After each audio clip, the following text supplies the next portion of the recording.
नमस्कार प्रेक्षकांनो, आजच्या भागामध्ये आपण बघूया. इथे आता खूपच जास्त पार्थ चिडलेला असतो. कारण त्याला कळलेलं असतं की रम्याने नंदिनीला सांगितले की त्यांच्या दोघांचं एकमेकांवरती प्रेम आहे आणि तू या लग्नाला नकार दे. नंदिनीने सगळं खरं खरं पार्थला सांगितलेलं असतं. पण इथे नंदिनीचा जो काही गैरसमज झालेला असतो, त्यामुळे इथे आता पार्थ इतका चिडलेला असतो की तो रम्याला जाब विचारायला येतो आणि म्हणतो की रम्या, तू काय सांगितलंस नंदिनीला की आपण दोघेजण एकमेकांवरती प्रेम करतो आणि ते लव्ह लेटर कुठे आहे जे तू नंदिनीला दाखवायला गेली होतीस? ते लव्ह लेटर तू माझ्यासाठी लिहिलं होतंस आणि त्याच्यावरती मी आय लव्ह यू टू लिहिलं आहे असं तू तिला सांगितलंस ना. ते लव्ह लेटर कुठे आहे ते मला सांग. या कपाटाची चावी कुठे आहे? तेव्हा इकडे नंदिनी म्हणत असते, पार्थ, अरे ते लेटर माझ्याकडे नाही आहे, मी खरं सांगते, ते लेटर नाही आहे इथे. तरीसुद्धा पार्थ तिचं काही ऐकत नाही. तो म्हणत असतो की रम्या, तुझा हा लबाडीपणा खूपच जास्त वाढत चालला आहे. तू इतक्या खालच्या पातळीला जाऊन वागशील मला कधीच वाटलं नव्हतं. आणि ते लेटर त्याला आता गादीच्या खाली सापडतं आणि ते घेऊन तो म्हणतो की हे बघ, हे आहे ना ते लेटर. हे लेटर दाखवून तू नंदिनीला म्हणाली होतीस की आपलं एकमेकांवरती प्रेम आहे. त्याच्यानंतरला तो ते लेटर घेऊन आता निघालेला असतो आणि तो खूप जास्त चिडलेला असतो. रम्याला म्हणत असतो की तुला लग्न करायचं आहे ना माझ्याशी, ते कधीही शक्य होणार नाही. लग्न तर मुळीच होणार नाही, हे मी तुला आज सांगतोय. कळलं का तुला? तुझ्यासारख्या मुलीबरोबर मी कधीच लग्न नाही करू शकत. आणि तो पिहूला आपल्याबरोबर आता घेऊन जातो. पिहूला म्हणतो की बाळा चल, आपल्याला जरा एका ठिकाणी जायचं आहे. तेव्हा इकडे रम्या घाबरते आणि आपल्या आईला फोन करते आणि म्हणत असते, अगं आई, आता इथे पार्थ आला होता. त्याला बहुतेक कळले की मी नंदिनीकडे गेले होते. आणि आई, पार्थ माझ्यावरती खूपच जास्त चिडलाय गं. तो इतका चिडलाय ना की याआधी तो माझ्यावरती इतका कधीच रागवला नव्हता, तितका तो पहिल्यांदा माझ्यावरती रागवलाय. त्यांचं लग्न मोडलं असेल का गं आई, की नंदिनी आता पार्थच्या बोलण्याला कन्व्हिन्स होईल आणि ती त्याच्याबरोबर पुन्हा लग्न करण्याचा निर्णय घेईल?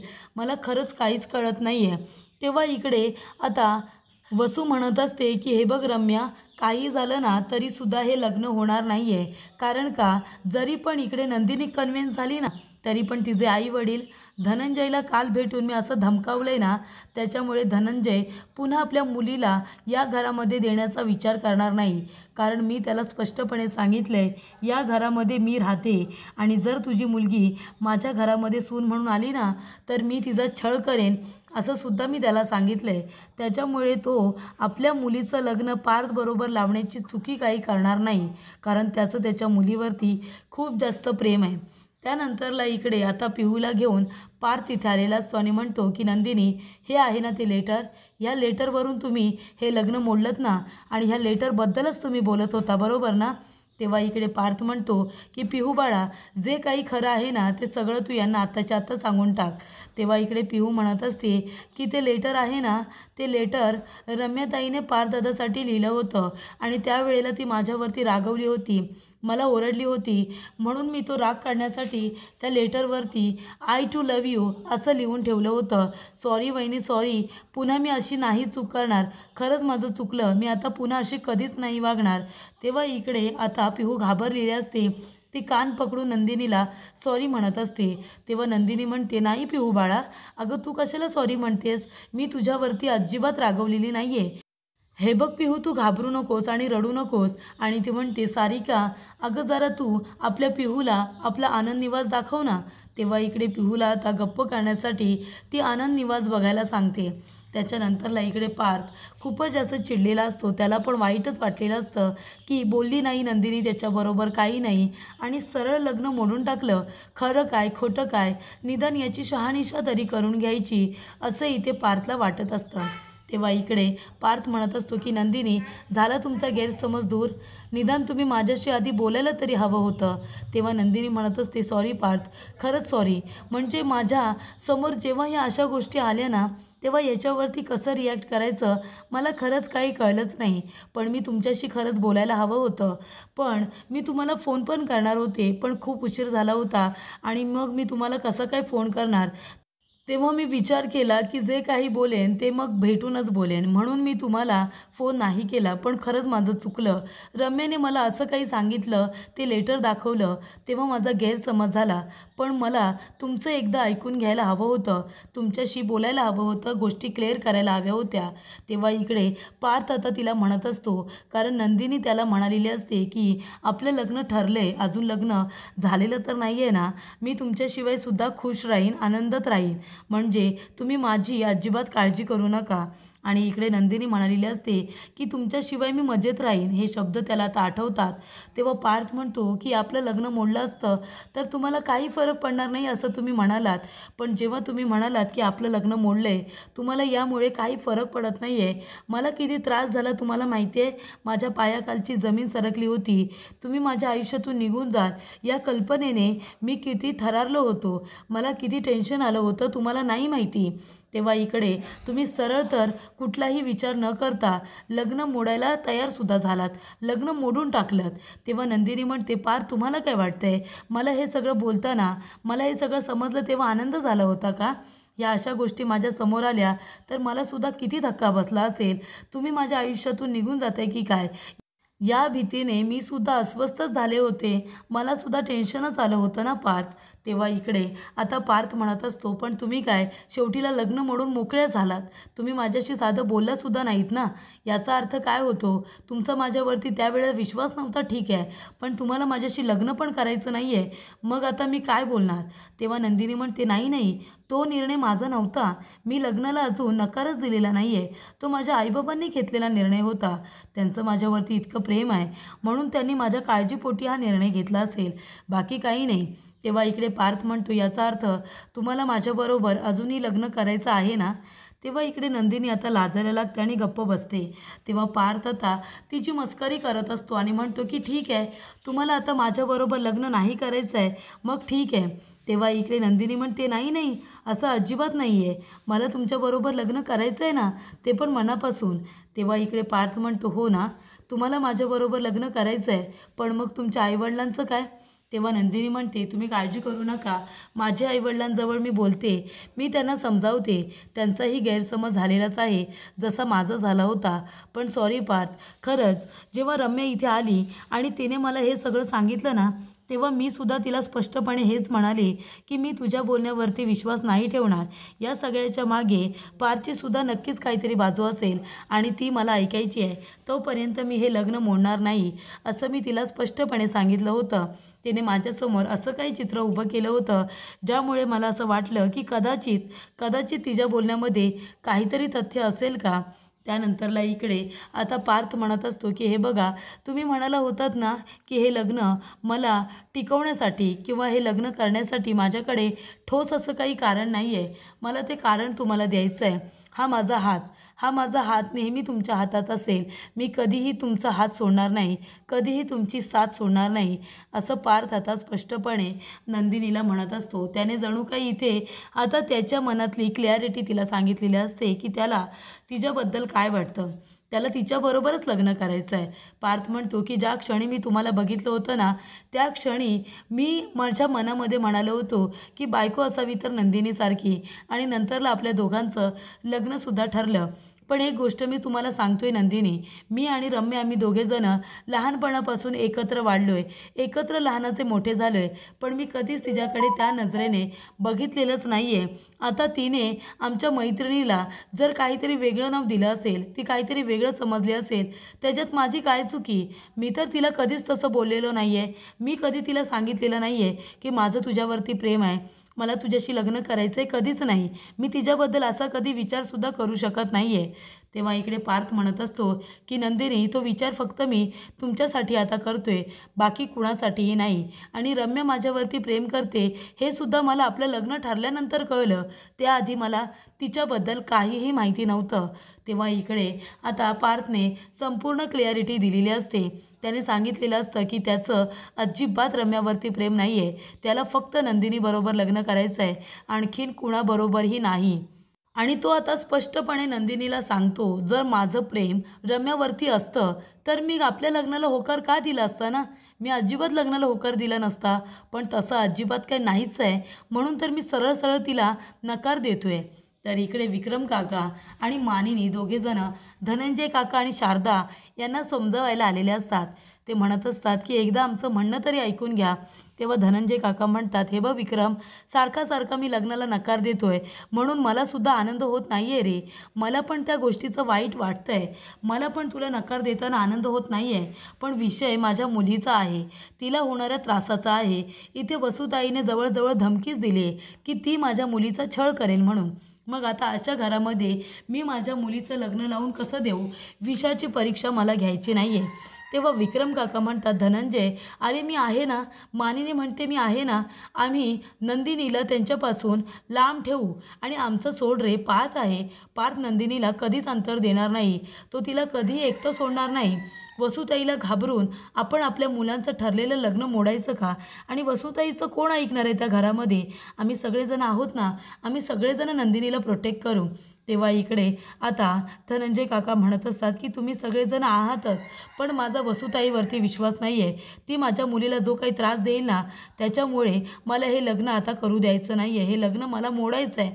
तेव्हा इकडे नंदिनी येते आणि म्हणत असते, नाही बाबा, हे लग्न मोडणार नाही आहे. तेव्हा इकडे धनंजय काका म्हणतात, नंदिनी बाळा, हे काय बोलतेस तू? तेव्हा नंदिनी म्हणते, बाबा, मी योग्य तेच बोलते आणि खरं तेच बोलते. हे लग्न मोडणार नाही आहे बाबा. कारण का, मला सगळं काही पार्थने भेटून सांगितलं आहे. पार्थ मला भेटायला आले होते. त्यांनी माझ्यासमोर सगळं क्लिअर केलं आहे. हे बघा बाबा, रम्याचं त्यांच्यावरती प्रेम आहे हे त्यांनासुद्धा माहिती नव्हतं, कारण त्यांचं अजिबात रम्यावरती प्रेम नाही आहे. आमच्या दोघांचं लग्न ठरल्याच्या नंतर त्यांना कळलं की रम्या त्यांच्यावरती प्रेम करते, पण त्यांनी सरळ सरळ त्यांना नकार दिला. पण इकडे रम्या आता चिडले आणि म्हणून तिला काही करून आमचं लग्न मोडायचं आहे आणि म्हणून ती असे डावपेच खेळते बाबा. तेव्हा इकडे आता नंदिनी म्हणत असते की बाबा, अहो, मला हे लग्न मोडायचं नाही आहे, कारण ही माणसं खरी आहेत. याच्यामध्ये या लोकांची काय चुकी आहे? तेव्हा धनंजय काका म्हणतात, पण बाळा, अगं वसुताई त्याच घरामध्ये आहे. तेव्हा नंदिनी म्हणते, बाबा, अहो, मला माहिती आहे तुमचं माझ्यावरती खूप जास्त प्रेम आहे. तुम्हाला दोघांना माझी काळजी वाटते आणि ते साहजिकच आहे बाबा, कारण मी तुमची मुलगी आहे. तीसुद्धा पहिली लेक आहे मी तुमची. त्याच्यामुळे तुमचा दोघांचा माझ्यावरती किती जीव आहे ते मला माहिती आहे आणि मलासुद्धा माझ्या आईवडिलांच्या प्रेमाची कदर आहे, काळजी आहे. पण बाबा, आता आईवडील कुठपर्यंत आपल्या मुलांचं बोट पकडू शकतात ना? पुढची वाटचाल त्यांना एकट्यानेच करायची असते. आता या घरामध्ये ही सरळ माणसं जशी आहेत तशी सगळ्याच घरामध्ये सरळ माणसं आणि वाईट माणसं दोन्हीसुद्धा असणार आहेत. तर इकडे वसू आत्या ज्या आहेत त्यांनी स्वतःच्या तोंडाने कबूल केले की त्या माझ्याबरोबर चांगल्या नाही वागणार म्हणून. पण ही बाकीची माणसं आहेत ना, जी कबुली देत आहेत की ते माझ्याबरोबर चांगलं वागणार आहेत. मग मी या लोकांकडे बघते ना, वसू आत्यांकडे कशाला बघू? त्या तर आधीच निगेटिव्ह बोलल्यात, म्हणून त्यांच्याबरोबर मला त्यांच्या पद्धतीने डील करावं लागणार आहे. त्यांचंसुद्धा हळूहळू मला मन जिंकावं लागणार आहे बाबा. आणि हे बघा ना, आता प्रत्येक घरामध्ये जशी चांगली माणसं असतात तशी वाईटही माणसं असतातच की. म्हणून आपण आता त्या वाईट माणसांचा विचार करून ठरलेलं लग्न मोडून टाकायचं का? हे मला योग्य वाटत नाही. आणि पार्थची या सगळ्यामध्ये खरंच काहीच चुकी नाही आहे. पार्थने माझ्यासमोर सगळं क्लिअर केलं.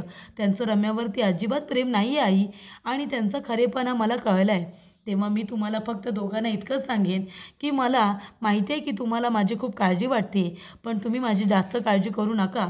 मी सांगते ना तुम्हाला, हे लग्न मला करायचं आहे. हे लग्न तुम्ही मोडू नका. आणि वसू आत्या जरी काही बोलत असल्या ना, तरीसुद्धा त्यांना कसं समजावायचं, त्यांच्याबरोबर कसं डील करायचं मला बरोबर माहिती आहे. पण तुम्ही आहात ना तिथे, तुमच्यावरती माझा पूर्ण विश्वास आहे की तुम्ही मला अजिबात अंतर देणार नाही, त्या घरामध्ये एकटं पडू देणार नाही. आणि या सगळ्यामध्ये तुमची तरी काय चुकी? तेव्हा विक्रम काका म्हणत असतात, बाळा, तरीसुद्धा ह्या गोष्टी आम्ही आधी तुझ्यासोबत क्लिअर करायला हव्या होत्या. तेव्हा नंदिनी म्हणते, पण काका, तुम्हालासुद्धा रम्याचं हे जे काही प्रेमाचं खूळ आहे ते नंतर कळलं ना. रम्याचं पार्थवरती प्रेम आहे हे तुम्हाला नंतर कळलं, त्याच्यामध्ये तुम्ही तरी काय कराल? तेव्हा तुम्ही माफी वगैरे मागू नका. मला काही तुमचा राग वगैरे आलेला नाही आहे. आणि आता हे लग्न होतं आहे हे ऑफिशियली असं अनाऊन्स करायला आता आपली काही हरकत नाही आहे. आपण आता ऑफिशियली अनाऊन्समेंट करूया की हे लग्न फायनली होणारच आहे, म्हणून हे लग्न मोडलेलं नाही आहे. तेव्हा इकडे नंदिनी आता पुन्हा एकदा एकदम उत्साहाच्या भरामध्ये आपलं लग्न ठरलेलं आहे असं तिने विक्रमला सुद्धा सांगितलेलं असतं आणि ती आपल्या कुटुंबासमोर सुद्धा सगळं हे आता खरं खुरं सांगते की हे लग्न मोडणार नाही आहे, हे लग्न होणार आहे. तेव्हा इकडे धनंजय काका आणि विक्रम काका या दोघांचा हात नंदिनी एकमेकांच्या हातात देते. तेव्हा दोघेही खुश होतात आणि एकमेकांना घट्ट मिठी मारतात. त्यानंतरला इकडे नंदिनीला दोघेही थँक्यू म्हणत असतात कारण तिच्यामुळे हे दोघे पुन्हा एकत्र आलेले असतात. तेव्हा इथे पार्थ येतो आणि म्हणत असतो की रम्या, तू माझं आणि नंदिनीचं लग्न मोडायला निघाली होतीस ना. तिच्या मनामध्ये वाईट साईड भरवून आमच्यामध्ये गैरसमज निर्माण करून ती लग्नाला नकार देईल अशी सिच्युएशन तू निर्माण केली होतीस. रम्या, मी कधी तुला बोललो आहे का की माझं तुझ्यावरती प्रेम आहे. हे लव्ह लेटर तू मला लिहिलं होतंस त्याच्यावरती आय लव्ह यू टू हे मी लिहिले असं मी कधी तुला सांगितलं आहे का. मग तरीसुद्धा तू नंदिनीला खोटं नाटं जाऊन का सांगितलंस, का आमचं लग्न मोडण्याचा प्रयत्न केलास. एक गोष्ट लक्षात ठेव रम्या, मी कधीच तुझ्यावरती प्रेम करत नव्हतो आणि मी कधीच तुझ्याकडे त्या दृष्टिकोनातून बघितलेलं नाही आहे. माझं तुझ्यावरती प्रेम नाही आहे हे मी तुला स्पष्ट करतो आहे. आणि हे लेटर आहे ना, या लेटरमुळे खूप जास्त प्रॉब्लेम क्रिएट झालेत. हे लेटरच मी फाडून टाकतो. तेव्हा इकडे आता तो जोरदार पद्धतीने ते लव लेटर फाडून टाकतो आणि रम्याच्या अंगावरती टाकून सरळ तिथून निघून जातो आणि म्हणतो, तुझ्यामुळे आमचं दोघांचं नातं हे कधीच तुटणार नाही, आमचं लग्न झाल्याशिवाय राहणार नाही. त्यानंतरला इकडे जीवा येतो आणि म्हणतो, दादा हे घे आईस्क्रीम खा. तेव्हा इकडे आता पार्थ म्हणत असतो, अरे हे काय करतोयस तू, रम्याचं काय चाललंय घरामध्ये आणि तू आईस्क्रीम काय खातोयस. तेव्हा तो म्हणतो, हा मग काय, आता तुझ्यासारख्या निर्व्यसनी माणसाबरोबर बसून मी फक्त आईस्क्रीमच खाऊ शकतो, कळतंय का तुला. तेव्हा इकडे आता जीवा म्हणत असतो, त्या रम्याचा विचार तू का करतोयस. रम्याला तू क्लिअरिटी दिली आहेस ना की तुझं तिच्यावरती अजिबात प्रेम नाही आहे, दिली आहेस ना क्लिअरिटी. तेव्हा पार्थ म्हणतो, हो क्लिअरिटी तर दिली आहे. तेव्हा जीवा म्हणतो, मग आता त्या रम्याचा विचार करू नकोस. अरे तुझ्यासारखी एकदम साजूक तुपातली मिळाली आहे तुला नंदिनी. अरे तुझ्यासारखी साळस भोळी आणि एकदम निरागस आहे ना नंदिनी, तिचा विचार कर, ती काय करत असेल याचा विचार कर. तेव्हा इकडे आता पार्थ म्हणत असतो, हो रे काय करत असेल नंदिनी. तेव्हा इकडे काव्या पण तेच विचारते, ए ताई सांग ना, आता पार्थ काय करत असतील असं तुला वाटतंय. तेव्हा नंदिनी म्हणते, पार्थ आता झोपले असतील. तेव्हा काव्या म्हणते, एवढ्या लवकर. तेव्हा नंदिनी म्हणते, हो ना, ते रात्री लवकर झोपतात, सकाळी लवकर उठतात, मग ते जॉगिंगला जातात आणि त्याच्यानंतरला तयार होऊन ऑफिसला जात असतील. तेव्हा काव्या म्हणते, एवढंच. तेव्हा नंदिनी म्हणते, हो मला त्यांच्याबद्दल एवढंच माहिती आहे, जास्त काही मला माहिती नाही आहे. तेव्हा इकडे जीवा म्हणत असतो, काय मग अजून काय बोलणं झालं आहे तुमच्यामध्ये.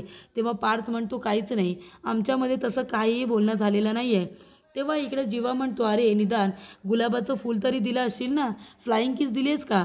तेव्हा पार्थ म्हणतोय, काही काय बोलतोयस तू. तेव्हा इकडे जीवा म्हणतो, मग निदान आय लव्ह यू तरी म्हणाला असशील हो की नाही. नाही बरं खांद्यावर हात तरी ठेवलायस का. तेव्हा इकडे पार्थ म्हणतो, अरे बाबा असं काही झालेलं नाही आहे, तू कशाला कुठल्या कुठे पोचतोयस तू. तेव्हा इथे जीवा म्हणतो, अरे ह्या बेसिक गोष्टी असतात रे दादा, लग्न होणार आहे आता तुमचं आणि लग्नाच्या आधी तुम्ही एकमेकांना साधं आय लव्ह यू सुद्धा म्हणालेलं नाही आहेत, तेच तरी म्हणाला असशील ना. तेव्हा इकडे जीवा म्हणतो, अरे बाबा आय लव्ह यू तरी बोललास की नाही. पार्थ म्हणतो, नाही रे काही काय बोलतोयस तू, आय लव्ह यू कुठे अजून म्हणालो आहे आम्ही. तेव्हा इकडे काव्या म्हणते, काय ताई तुम्ही अजून एकमेकांना आय लव्ह यू म्हणाला नाहीत का. तेव्हा इकडे नंदिनी म्हणते, नाही अजिबात नाही.